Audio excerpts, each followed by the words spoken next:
Des coups de feu, de la fumée, des chevaux et des hommes en uniforme. Bienvenue à Waterloo pour la plus grande reconstitution de la célèbre bataille qui a scellé le sort de Napoléon il y a 2 siècles. 18 juin 1815, la confrontation armée opposait alors l'armée française à celle des alliés britanniques et néerlandais. Sous les yeux écarquillés de 60 000 spectateurs, le bicentenaire a réuni près de 6 000 participants venus de 52 pays. Avant le spectacle, commémoration solennelle. Waterloo, la folie et la grandeur, l'horreur et le génie, la tragédie, et puis l'espoir. Le gouvernement belge a dépensé 10 millions d'euros pour ces cérémonies placées sous le signe du souvenir, mais aussi de la réconciliation de l'Europe. Cette semaine, dans Focus, on vous emmène en Belgique.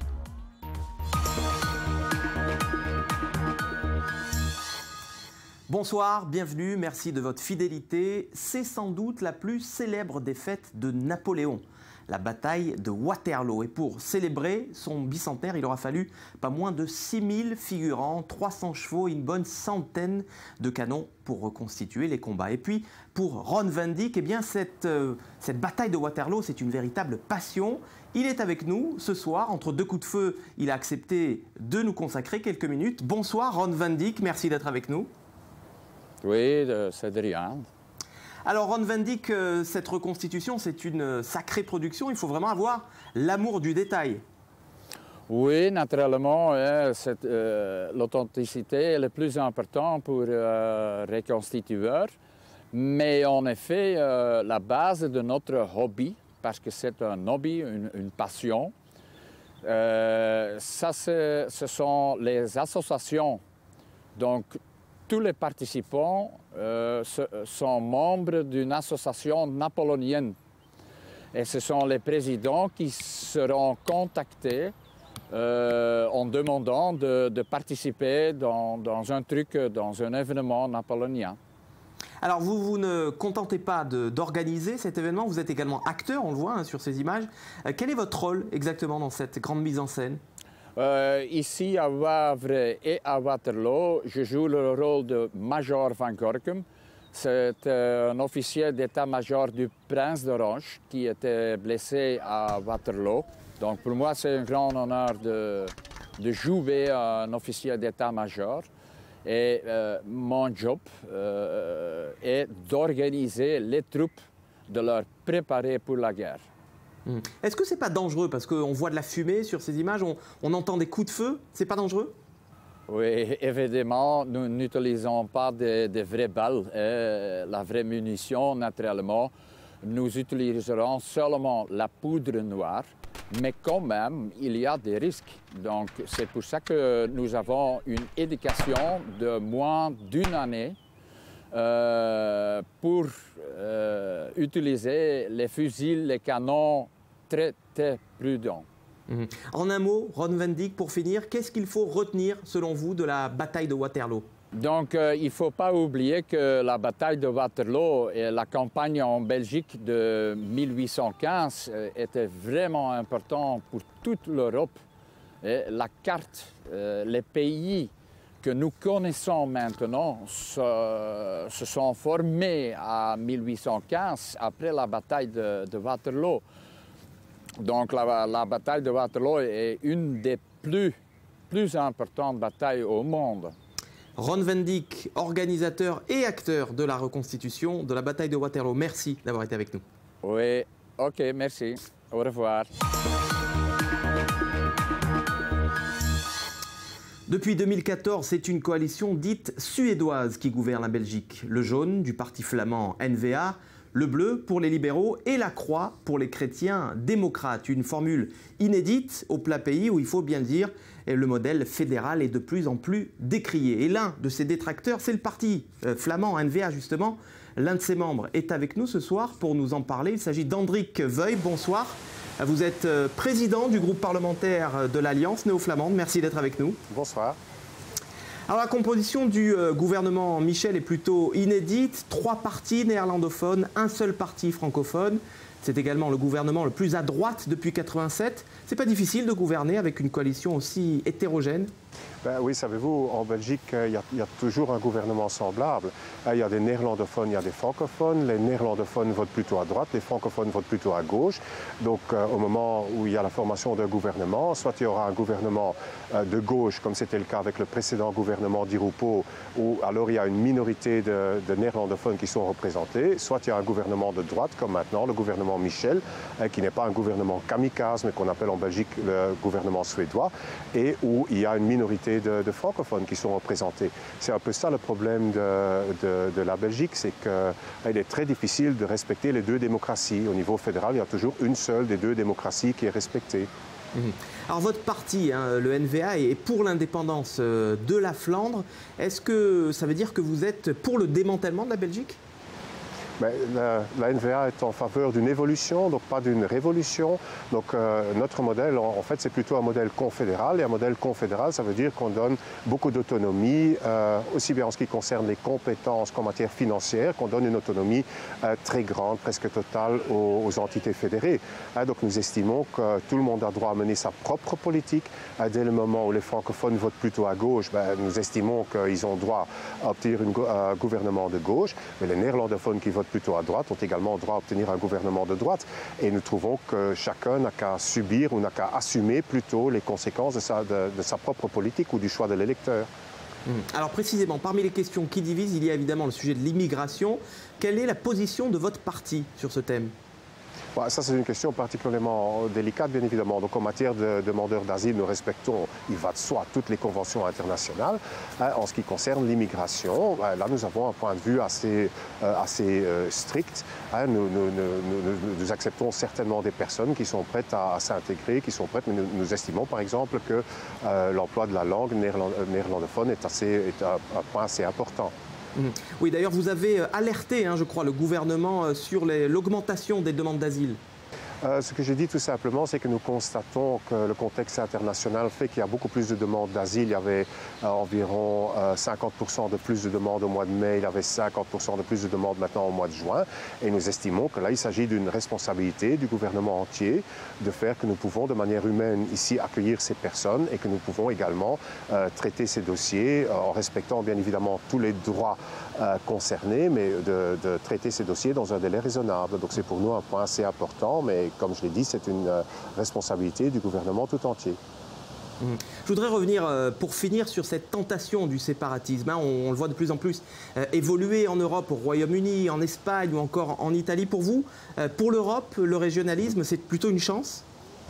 Mais ça dépend des points de vue, bien évidemment. Il y a des points de vue séparatistes, des points de vue autonomistes, des points de vue indépendantistes. Mais chez nous, le modèle qui est poursuivi, c'est un modèle confédéral. Donc un modèle confédéral, ça veut dire qu'il reste une solidarité entre francophones et entre néerlandophones, mais en même temps que tout le monde assume les conséquences de ses propres choix politiques. Mais il reste une solidarité, mais qui va de pair avec une responsabilité. Donc de ce point de vue-là, nous sommes plutôt pour l'évolution et pas pour la révolution. Donc il y a une différence entre la NVA et certains mouvements autonomistes ou indépendantistes dans d'autres pays.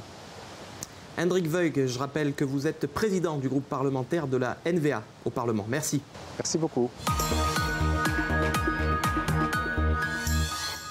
Allez, comme chaque semaine, le top 5 de l'actualité en Belgique, c'est tout de suite en bref et en images, et c'est signé Daniel Ziri.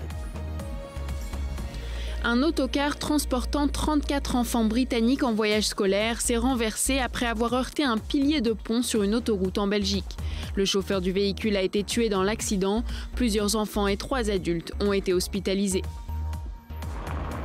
Le tribunal correctionnel de Bruxelles a décidé de poursuivre en justice le policier qui avait tardé à transmettre à la cellule antiterrorisme de la police fédérale de Bruxelles une information concernant l'arme utilisée par Mehdi Nemmouche dans l'attaque du musée juif de Bruxelles l'année dernière. L'audience est fixée au 10 décembre et se tiendra à huis clos. Bruxelles a récemment décidé de bannir les véhicules de son centre pour créer la deuxième plus grande zone piétonne d'Europe. Celle-ci s'étendra sur près de 50 hectares. Les opposants au projet maintiennent que faire du centre de la capitale une zone piétonne ne fera qu'intensifier les problèmes de circulation dans la ville. Selon un rapport récent, plus de 300 000 armes à feu circuleraient en Belgique sans avoir été déclarées. En janvier 2005, il y avait plus de 800 000 armes enregistrées dans le pays, mais lors du dernier recensement, plus de 300 000 armes avaient disparu du compte. Le gouvernement fédéral compte lancer une nouvelle période de déclaration d'armes.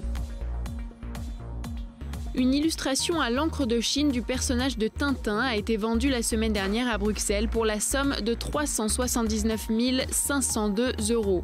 L'illustration date de 1938. On y voit Tintin à la sortie d'un avion s'accrochant à la barbe du professeur Alambic. Le dessin avait été publié en couverture du Petit 20e le 1er décembre 1938.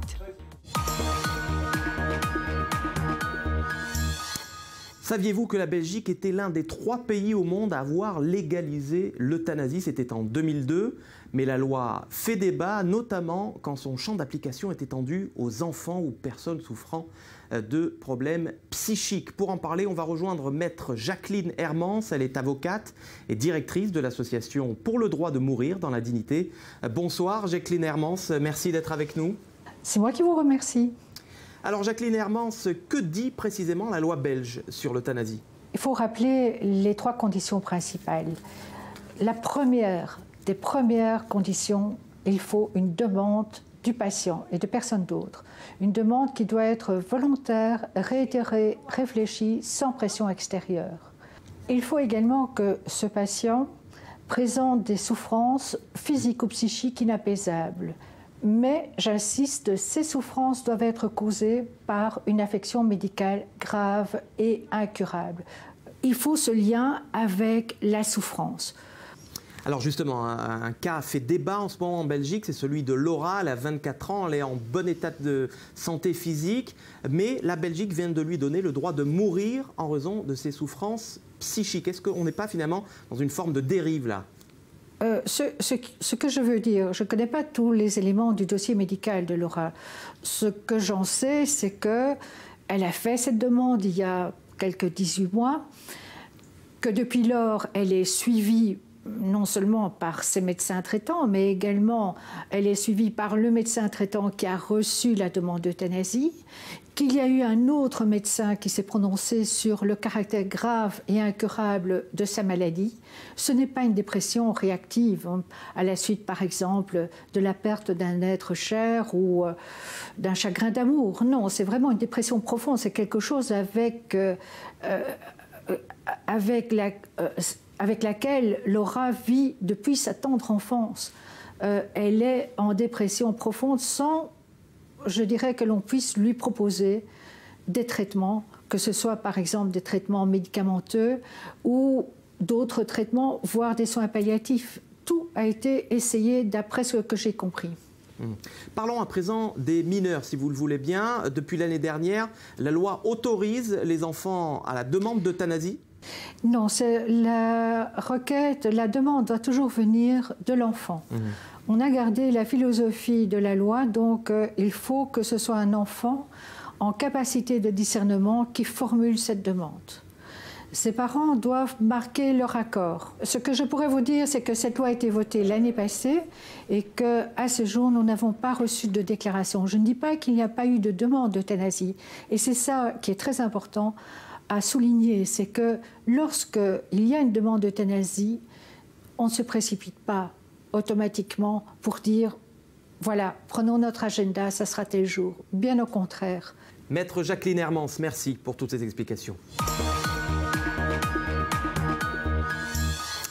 Allez, on vous amène à présent au quartier du Sablon à Bruxelles. Le Sablon, c'est la place forte du chocolat et qui accueille les meilleurs artisans chocolatiers de Belgique. Et Myriam Vitamer en fait partie. Elle est propriétaire de la maison Vitamer, une maison qui est présente sur la place depuis 1910. Bonsoir Myriam, merci d'être avec nous. Bonsoir. Alors, qu'est-ce qui fait la notoriété du chocolat belge finalement? Il y a plusieurs explications à cela. Il y a aussi... en tous les cas, la proximité du port d'Anvers, qui, à la fin du 19e siècle, acheminait les fèves de cacao vers la Belgique. Donc ça, c'est une des raisons. Et la deuxième raison, au départ, c'est que le marché du chocolat belge a un excellent rapport qualité-prix. Quelle est la grande spécialité de la maison Vitamère?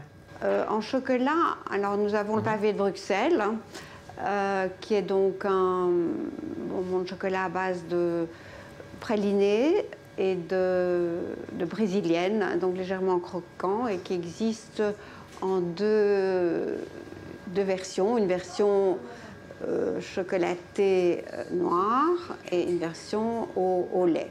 Myriam Vitamère, artisan chocolatière sur la place Sablon à Bruxelles. Merci.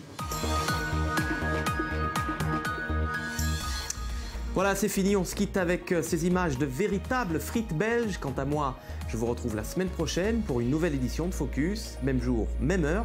En attendant, vive et curieux, restez focus. À la semaine prochaine.